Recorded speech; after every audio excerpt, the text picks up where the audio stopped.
Pemirsa, pemerintah akan menggenjot pertumbuhan ekonomi nasional di kuartal ketiga dan juga keempat 2025. Langkah ini dilakukan agar target pertumbuhan ekonomi sebesar 5,2% tercapai.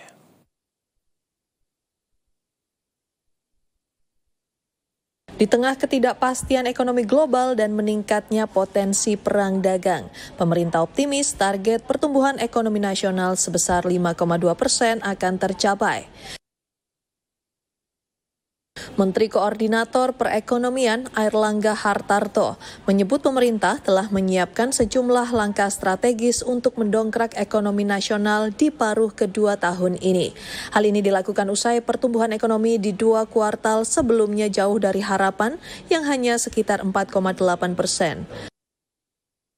Salah satu langkah yang dilakukan yakni meninjau paket stimulus ekonomi agar lebih maksimal. Sejumlah program yang akan dimaksimalkan mulai dari fasilitas likuiditas pembiayaan perumahan hingga penyaluran kredit usaha rakyat untuk perumahan.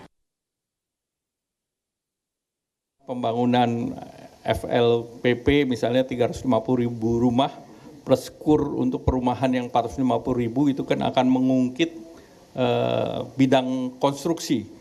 Kemudian kita akan mempersiapkan bagaimana nanti menjelang Nataru betul-betul turisme atau sektor pariwisata bisa digenjot. Dan kemarin arahan Bapak Presiden untuk mendorong turisme dibuka pelabuhan-pelabuhan internasional, pelabuhan-pelabuhan tempat destinasi turis agar bisa mengakses regional ataupun international flight. Nah, ini juga sejalan dengan kita mau menarik investasi dari berbagai negara yang mereka ingin langsung datang ke tempatnya.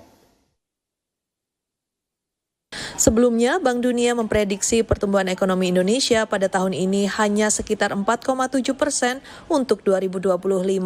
Hal ini disebabkan meningkatnya ketidakpastian kebijakan perdagangan global dan penurunan harga komoditas yang berdampak terhadap kepercayaan investor dan kinerja perdagangan Indonesia.